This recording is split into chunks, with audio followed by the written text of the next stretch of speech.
The night was unusually quiet.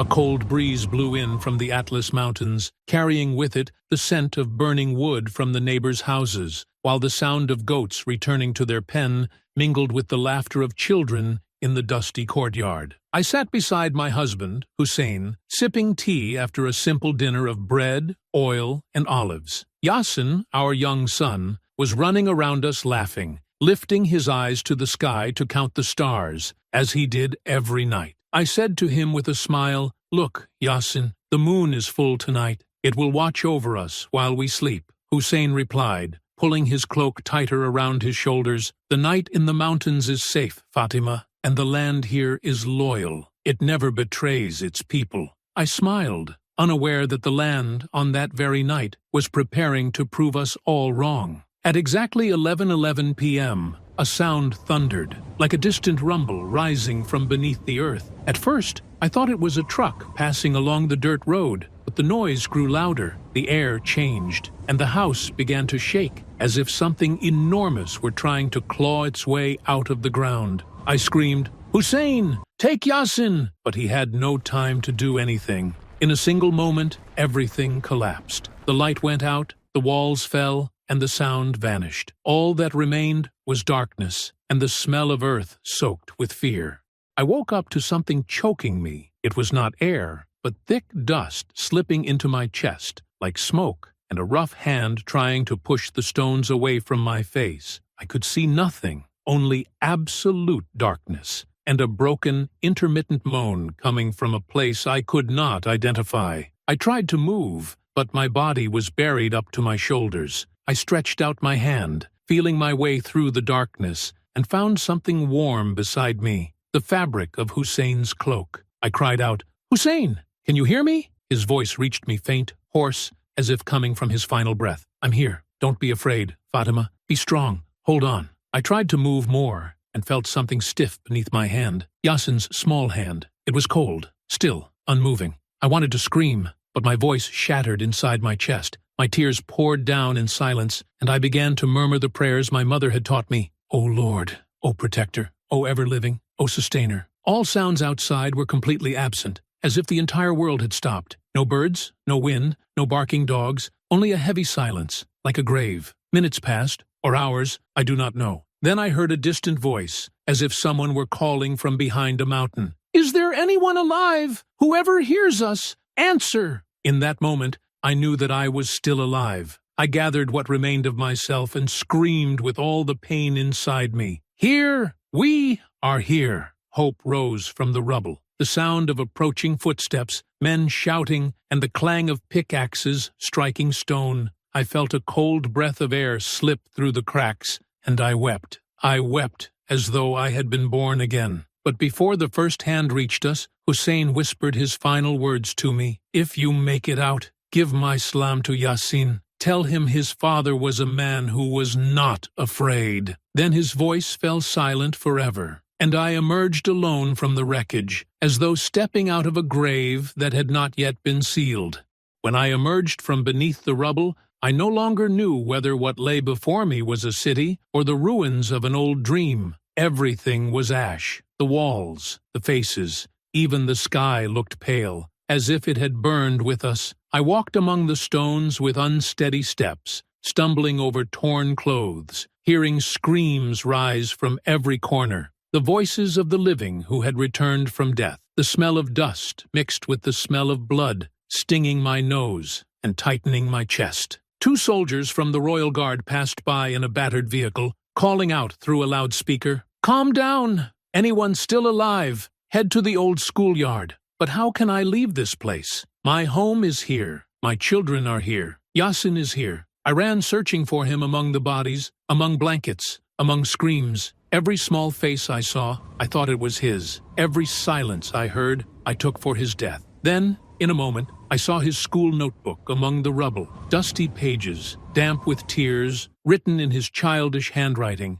"I want to be a pilot like my dad." I collapsed to the ground. One of the paramedics came toward me, tried to lift me up, but I clutched the notebook as if it were Yasin himself. He said to me in a trembling voice, "Take care of yourself, sister. The living still need you." I looked at him with glassy eyes and said, "And the dead? Doesn't anyone need them?" He did not answer. He walked away and left me in an empty square, filled only with the moans of women. In the evening, when darkness fell, the electricity returned for a few brief moments. A single bulb lit up amid the wreckage, like a witness to a city that once pulsed with life. I saw the faces of men returning from outside the village, soldiers distributing water, women gathering children into torn blankets. But hope was fragile. The sky above us was raining dust instead of rain, and the wind carried distant wailing. I kept murmuring to myself, the earthquake shook the ground. But what hurt the heart even more was what came after. On the morning of the third day after the earthquake, a roar echoed across the horizon, the sound of helicopters. I had not heard anything this powerful since the first blast, but this time it was not the sound of death. It was the sound of life. I lifted my head toward the dust-covered sky and saw helicopters circling above the destroyed village, ropes dropping down as rescue workers in red uniforms descended, Moroccan flags stitched onto their arms. One of them shouted through a loudspeaker, "We are coming from Rabat. Do not lose hope." Those words were like water poured onto a fire that had been burning in our chests for days. I saw soldiers reaching out their hands to children, lifting the elderly from beneath the rubble, covering the bodies with flags, crying as they worked. Tears streamed from their eyes as if they had lost their own families, not strangers. In the evening, a convoy of black vehicles arrived, surrounded by security forces. We asked one of the officers standing near the car, "Who's coming?" He replied in a low voice, carrying a sense of awe, "His Majesty himself." Those who were still alive gathered in the small square. The air was cold, the sky dim. When Mohammed VI stepped out of his car, he did not look toward the cameras or the guards, but walked straight among the people, placing his hand on their shoulders, asking their names and about the missing. An elderly woman approached him, holding a photograph of her son, and said through her tears, "My lord, we no longer know how to laugh or how to live." He answered her calmly, as if his own heart were bleeding. "Every house that fell, we will rebuild. Every heart that was broken, we will console. This is a promise." In that moment, he was not just a king. He was a true father, trying to embrace a broken nation with his arms. I stood at a distance, holding Yassin's notebook against my chest, and felt something I had not felt since the days of the earthquake. The feeling that the land, despite everything that had happened, was still capable of rising again. When the first Moroccan flag was raised over the old school that had become a shelter, the national anthem rose from exhausted, tearful, yet sincere voices. We sang as we cried, as if trying to convince ourselves that tomorrow was coming, and that Yassin, had he been alive, would have smiled. Weeks passed after the earthquake, yet the smell of earth mixed with ash still filled my chest. Our villages were no longer what they had been, but something new was being born from the heart of destruction. White tents were set up on the hills, topped with red flags bearing a green star, like small hearts beating above the wounded land. Medical teams arrived, the Red Crescent, engineers, and volunteers from every city in Morocco. They slept with us,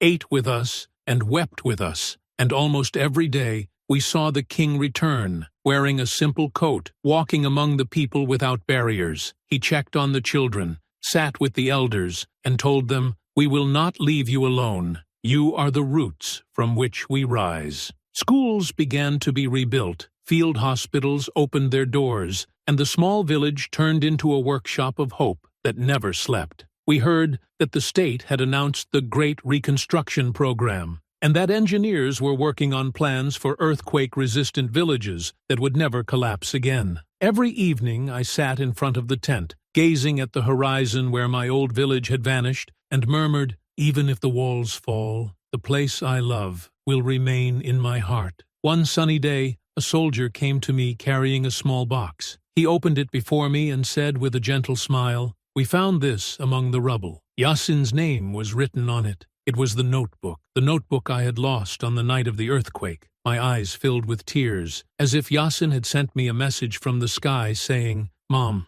I'm still here." I lifted the notebook toward the sky and said, Praise be to God. Even ashes can write stories when they are held in the embrace of the homeland, and so life began to return. None of us were the same as before, but we became stronger, deeper, and more certain that Morocco cannot be broken. From all the wounds, a new story was born, a story of a homeland that does not die, and of a people who, if they fall, rise again, standing tall like the Atlas Mountains. The Morocco earthquake was not merely a natural disaster, but a test of a nation that knows how to rise from beneath the rubble. Mohammed VI stepped forward into the field, comforting the wounded, and personally directing the rescue efforts, turning the tragedy into a rare epic of solidarity. From within the devastation, hope was born anew. Everyone, soldiers and civilians alike, united around a single conviction. Morocco does not fall. The ground shook, yes,